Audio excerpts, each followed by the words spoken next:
Hey y'all, you're tuned into Assigned Sex Unarchived. I'm your non-binary cousin Shaun Dawson, and this is a safe space where we're honest about what it means to show up as Black, trans, and genderqueer.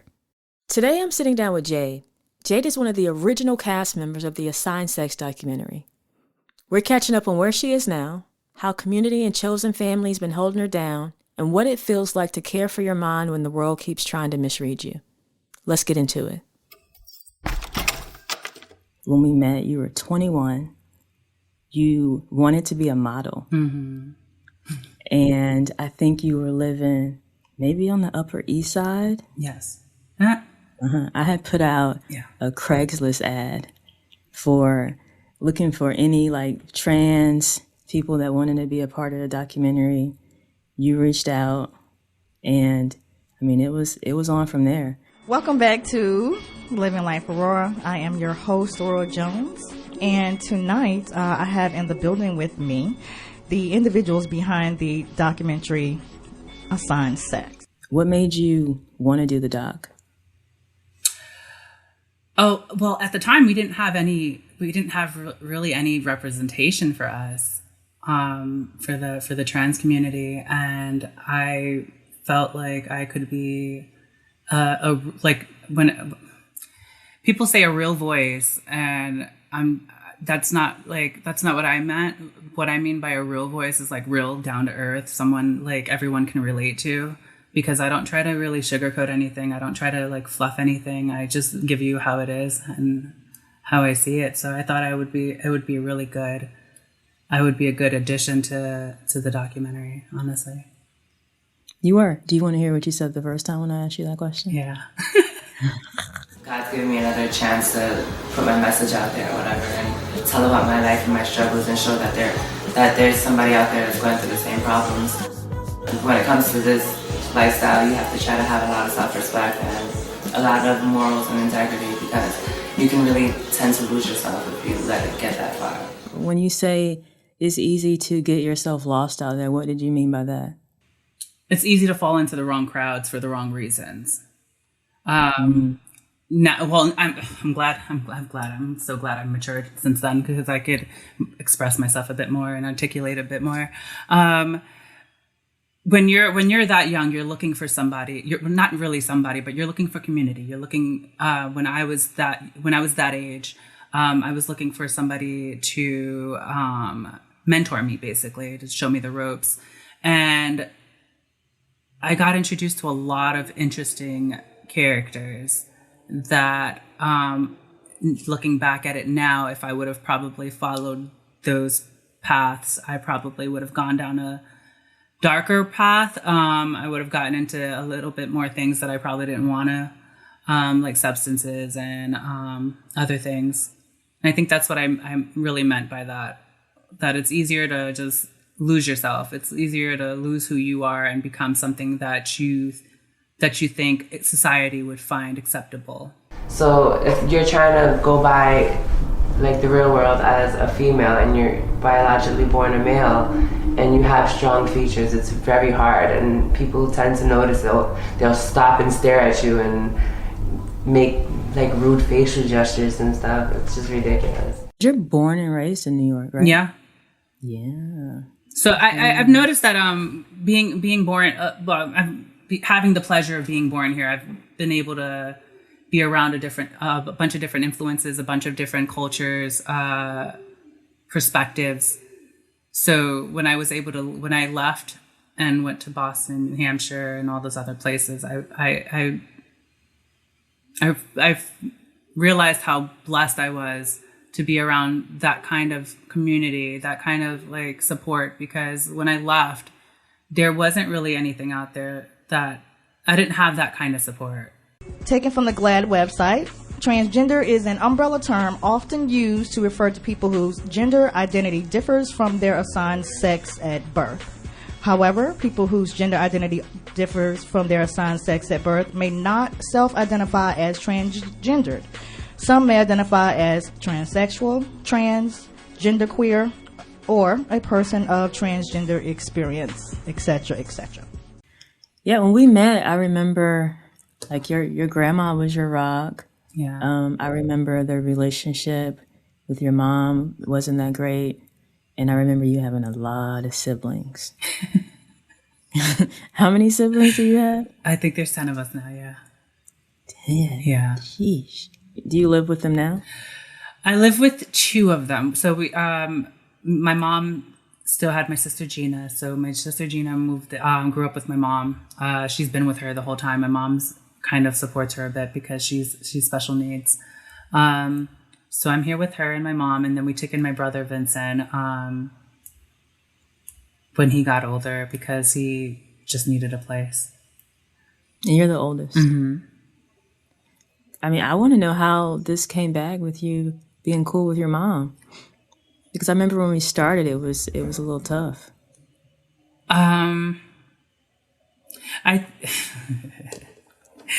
So I think it mainly initiated. I don't know if this was ever expressed. There was a shooting that happened. My mom and my brother got shot by my mom's ex-boyfriend. And oh my God. Yeah, it was crazy. I think around that time is when she noticed how much she depended on me and relied on me. And when I tell you, I took a 5-hour trip and turned that into 3 hours.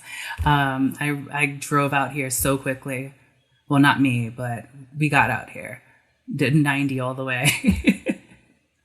Yeah, that'll definitely, like, those type of things will bring family closer.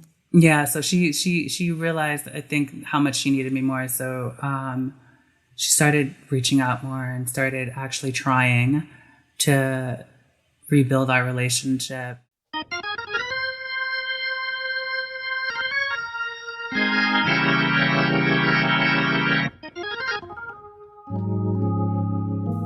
Okay, so it's time for a little Black trans and genderqueer history. Today we're centering the story of Marsha P. Johnson. Darling, I want my gay rights now. I think it's about time the gay brothers and sisters got their rights, and especially the women. How will this affect you and your job? Darling, I don't have a job. I'm on welfare. I have no intentions of getting a job as long as this country discriminates against homosexuals. Marsha was a Jersey girl. She was born on August 24th, 1945 in Elizabeth, New Jersey to a working-class Black family. What were you like as a kid? I was one of those little religious church boys. Is that right? Mm-hmm. Did you go to church a lot? Every Sunday, honey. I wanted to learn all about Jesus. As a kid, she was Malcolm in her mother's house, draping towels and sheets like gowns, already reaching for femininity even when the adults around her kept locking everything back up in the closet. She said she started wearing dresses at the age of 5. I was young, but I was young and naive when I started wearing dresses at 5 years old. I stopped for a long time because the boys next door used to try and get fresh with me, try and have sex. Honey, I don't believe you should have sex until after you're married. I found out that boys do have sex when I was raped by this boy who was about, he was about 13 years old, and he put me in between my legs, and, he got all this sticky stuff all over my legs. By 17, she had $5, a bag of clothes, and a head full of ideas. So she did what a lot of queer kids did and still do.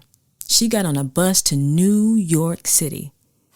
On Christopher Street, she reinvented herself as Marsha P. Johnson. And when people asked what the P stood for, she'd say, "Pay it no mind, darling." She was poor, Black, queer, and gender nonconforming at a time when being any of those things could get you locked up or killed. So that little punchline was doing a lot of the heavy lifting. It was a boundary, a joke, and a warning shot to anyone who thought they could tell her who she was.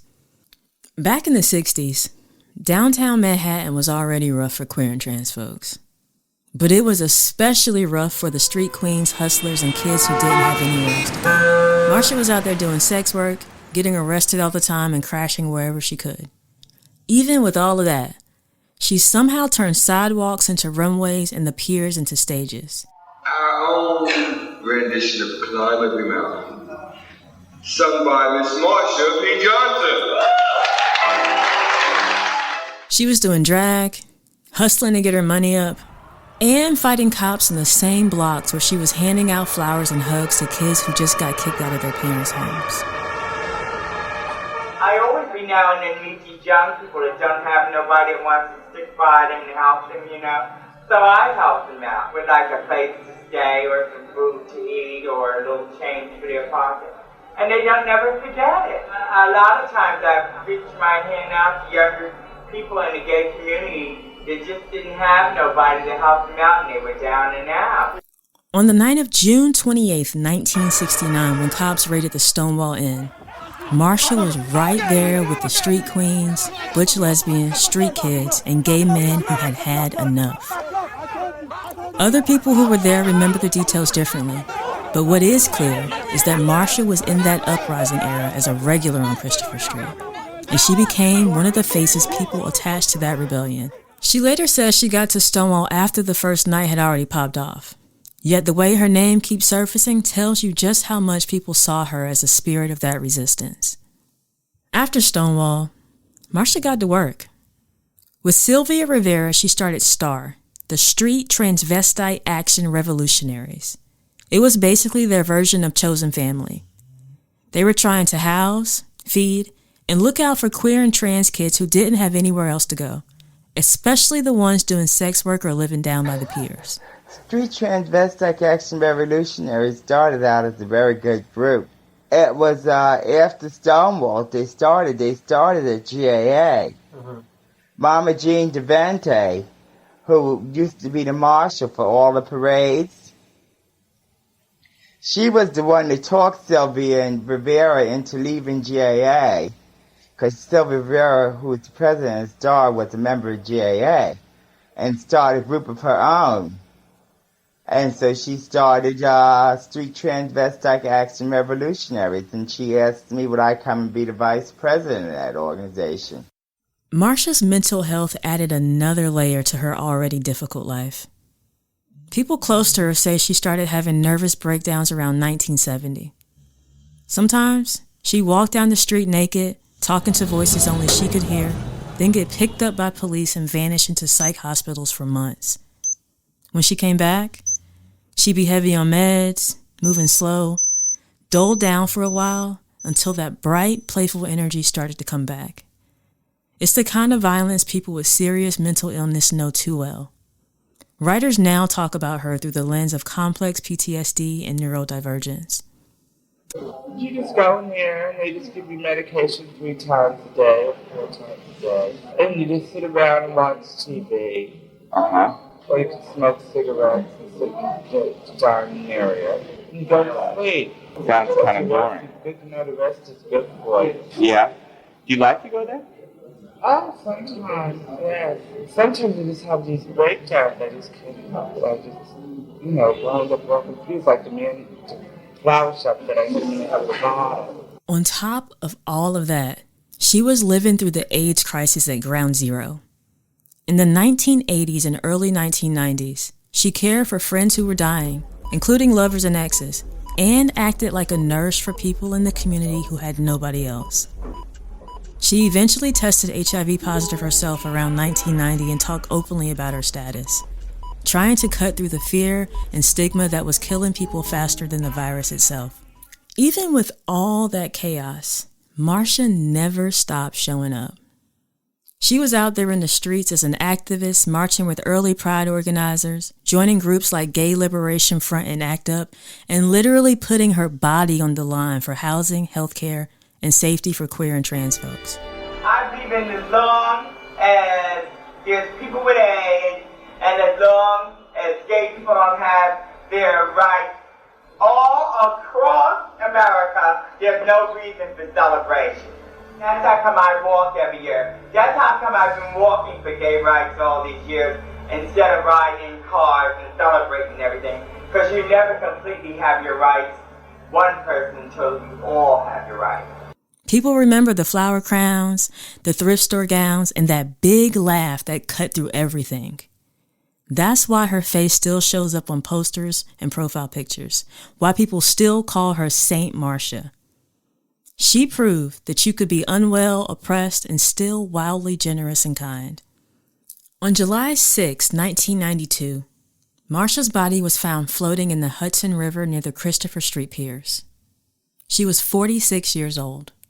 The police ruled it a suicide. Some people close to her, including activists and journalists, have said they believe she might have gone into the water during a mental health crisis, while others insist she was attacked. What everyone agrees on is that the police barely investigated. We knew that she were towards the end, she was getting more fragile. I think she was getting sicker. I got a phone call and they said Marsha had come up from the bottom of the river. And it was true. Marsha may have hallucinated and thought she saw her father in the bottom of the river, or might have thought that she could walk home across the river to here in Hoboken on the water, or she could have been harassed and jumped in the river to escape. We'll never really know it. The word went out in the community that Marsha had been found in the river and supposedly it was a suicide, and she had been harassed in that area. Obviously this was some kind of shady killing that had gone on. But unsurprisingly, the cops just twiddled their thumbs and said, no, it's a suicide. It's a black gay person. We don't care. We're not going to investigate any further. And everybody was outraged. Years later, under pressure from activists, the NYPD changed her cause of death from suicide to undetermined, basically admitting they didn't have the proof they once claimed. An independent medical examiner who re-examined their original reports for a 2017 documentary said there was no clear sign of violent assault, that she likely entered the water alive, but also that you can't see inside someone's mind from an autopsy table. What's wild is how her story keeps pulling people back to the same tension. Was this woman failed by her own brain, by the state, or both? When we talk about mental health for Black, trans, and gender nonconforming people now, Marsha's life is basically a case study in how impossible it is to separate mental illness from poverty, anti-Blackness, transphobia, and the trauma of being criminalized just for existing. The same systems that put her in psych wards, doped her up, and left her on the street are the same ones that shrugged when she turned up dead, which is why her death still sits in that unresolved space. So when we say Marsha P. Johnson now, we're talking about a poor, Black, queer, gender nonconforming person who lived with serious mental illness, survived on sex work, and still managed to mother a whole generation of queer and trans kids. She fought cops, held hands at hospital beds, walked the piers in the crown of flowers, and kept telling anyone who tried to shrink her, pay it no mind, even as her own mind was hurting.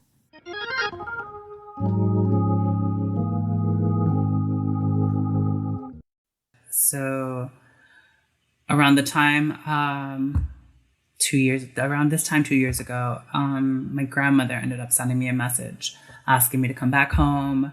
Cause I was kind of at a crossroads, where I had the opportunity to continue staying in Ohio and, continuing the job that I had, or coming back home and figuring it out. So I decided to come back. And then that led to me and my grandmother splitting. I want to hear about that, because your grandma was like, she was in love with you. I can't even picture.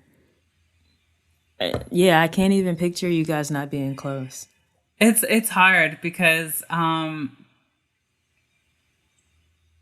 when I left, I changed. I dropped a lot of the negative things that tied me to this city, and a lot of my negative behaviors that I found were negative behaviors, to try to become the person that I am today. Like I stopped being passive aggressive. I stopped beating around the bush. Completely removed that filter that I had, because the filter was getting me absolutely nowhere. And I started defending myself a bit more and standing up for me, and not letting people push me around and take my kindness for weakness. So when I came back out here, I noticed that my grandmother, her issues that she had never really progressed. So when I came back, I noticed that she still had old habits that I didn't like.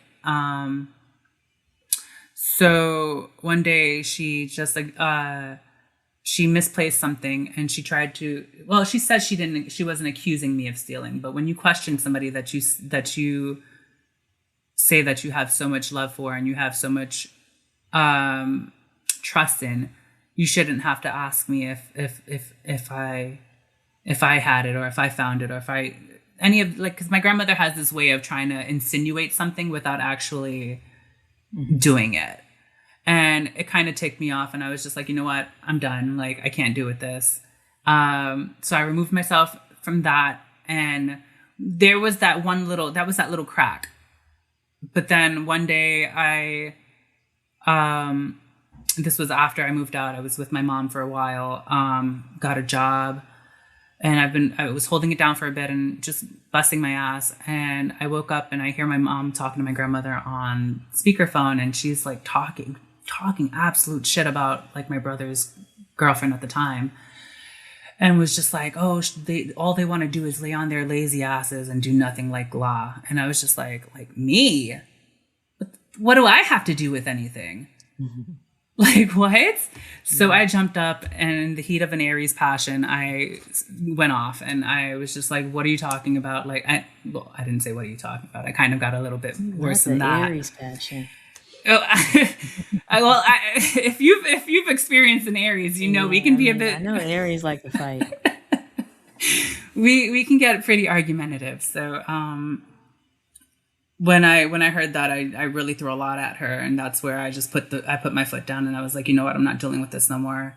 I'm not going to let you belittle me, berate me, and just put down everything that I've worked hard for to accomplish in my life. So that's where we disconnected. And she's been trying now.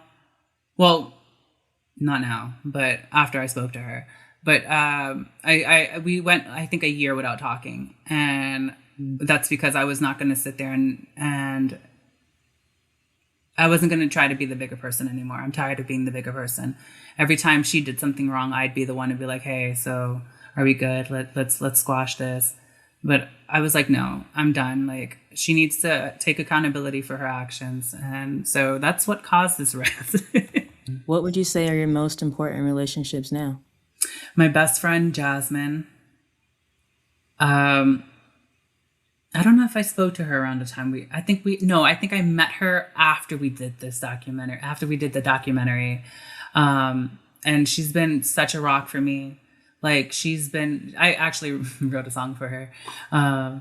But she's been such a positive role model for me. We're both Aries, but she's more level-headed. She's the logical one. She'll think before acting. I'm the one that acts and then thinks. So we kind of balance each other out. And she's been the one to really hold shit down for me and keep me in a level-headed space. Well, I can't just say her, though. There's been a handful of people, honestly. I've got a friend named Aphrodite. She's the one that actually took me from New York. She's the one that brought me to New Hampshire. She's another one that's been holding things down for me. She's been like a huge spiritual advisor for me whenever I'm feeling at a spiritual crossroad or I have some type of spiritual warfare going on. I go to her always. She keeps me grounded. So I have a network of people that I tend to reach out to. A support system, which is always good. What prompted you guys to actually do the documentary? What were the events that led up to you deciding, okay, this is what we're going to do? I have a few transgender friends, and I've always been curious just what led up to their transition, what made them want to come to that point. And most of my transgender friends, once they transition, they pretty much cut themselves off. They isolate themselves. And I felt there aren't any transgender mentors out there. So I started doing my own research. I wanted a peek in. I started YouTubing, Googling. And I came across some research done back in 2010, and the suicide rate among the transgender community was at 42% in 2010. And I was like, that is crazy. And I feel that that's because these individuals are finding themselves by themselves. What did it feel like the first time like you had to like watch yourself back on screen? I remember that day too. I remember that day specifically. I'm trying to remember exactly where I was though when we were watching it. I think I was with a few of my roommates at the time. I was in New Hampshire, and I told them about it. I was a bit shocked and nervous. I was nervous because at that point in time, I wanted to put myself out there. I wanted to be a voice for the community, but I was so nervous and so scared because it's the world. It's the world. It's the world. Like that, putting ourselves out there, it really gives us, it subjects us to everybody's comments, everybody's opinions. And now I know how to block that stuff out and how to just disregard all that because it's just noise. The hardest part was probably finding the cast. Just finding people that were as motivated as we are, that are willing to be on the team and go hard. That was the hardest part, and they were confident and had the courage to share their stories, and they don't mind being judged because basically they're putting themselves out there. Right. Like I was tired of answering questions. So I definitely get that we were all scared about putting ourselves out there and then having to like answer to other people. Yeah, I was actually talking to a friend of mine who's also trans, and we were basically explaining to another friend of ours that like the trans experience as a whole is something that trans people have that ties us together. But everybody's trans experience is completely different. Like, yes, we experience similar things or similar aspects of the trans experience, but it's all a different experience for everybody. So, like, what one person finds easy to live, another person might find as a struggle. And we were actually just sitting down and explaining that to her and just educating, honestly. It's fun. I find it fun to educate people. From what I've seen so far, the individuals that you do have. Oh, some character. Yeah, they are. There are people where it's like, okay, yeah, I want to hear what they have to say. With you, what stuck out most, and it's great to like see this place where you're at now. It was just like your mental health, like just watching you, like how much you've grown from back then, like talking about your mental health to like now where you have like a solid support system. You seem a lot more like optimistic. Depression actually is a big problem with me. I've actually been diagnosed as clinically depressed. I've cut myself. I've tried overdosing. What else? I think I tried to drown myself once. That didn't work. It wasn't me wanting to actually die, but me wanting to run away from the situation, not wanting to deal with it. I was so confused about my gender, and I had so many questions. Religion was also a big part of it. I actually got admitted into a mental hospital, and once I actually got the experience of what actual crazy was, I was done with it. Yeah, that was a dark time in my life. Honestly, I think it was because I was relying so heavily on the validation of a partner.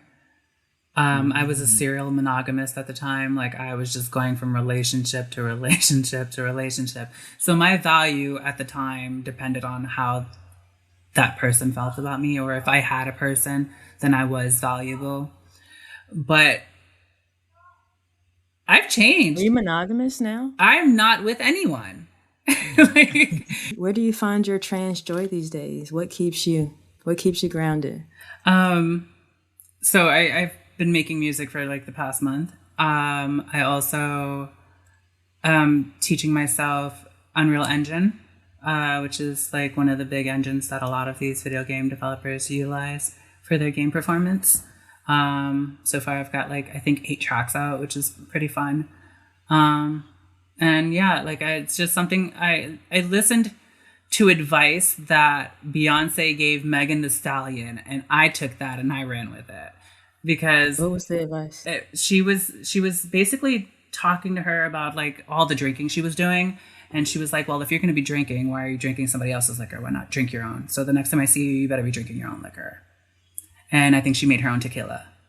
And me, I'm at the point in my life where I'm just tired of the nonsense music. I'm tired of the over sexualization in music.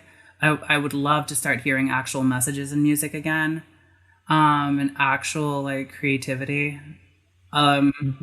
So I was just like, you know what, let me just start putting on music that I want to listen to and that I want to hear. So I'm on Spotify, I'm on iTunes under Fox Sinclair. That's my artist name. Fox Sinclair. Yeah. Fox Sinclair was a character. It was she's kind of like Beyonce's Sasha Fierce. But I came up with Fox Sinclair as a character back in like 2011. And that character has always been in my life in some form or way. And I honestly am starting to create a little novel for her. And I started writing, I wanted to make it into an audio drama, but we'll see how that goes. But yeah, no, she's been like my alter ego that I tap into every once in a while. And she's powerful woman. So I use her to push my music out there. Since I'm not the best vocalist, I use AI generated vocals for my music, mix the beats myself, master my music myself, write my own lyrics. But I get so much backlash for the AI vocals, and I'm just like, okay. I mean, Jade, I'm gonna be real. Like, people are dying, Beyonce. You're sucking up everybody's water, the AI. Mm-hmm. The thing is with AI, like, it's complicated because I feel like, one, I don't think it's sustainable. Mm-hmm. I'm curious where AI will be in 5 years, or if it'll still be a thing. Right. But then also sometimes I hear myself thinking about like AI, I'm just like, am I outdated? Because I remember like just hearing like my grandparents talk about like stuff like, don't do this and don't do that. Like my granddad used to have a thing with microwaves. Where he had a microwave, but we weren't allowed to use it because he's just like, you're cooking your food with radiation. And I was like, why do we have a fucking microwave then? If we can't use it. Right. And now, like, I find myself, I have a microwave, but I don't use it because I'm like, we're cooking our food with radiation. So with AI, I kind of feel the same. I'm just like, we're using so much water to like cool these data centers, and they're putting these data centers like in the hood. Yeah, no, I've heard about people that. People are dying, Beyonce.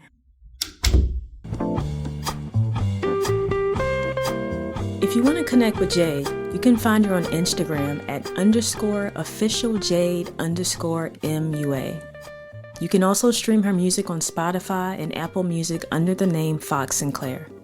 The Marsha P. Johnson audio you heard today comes from two places. The documentary Pay It No Mind, The Life and Times of Marsha P. Johnson, directed by Michael Casino, and an Artifacts interview with Marsha from their Gender Bender series.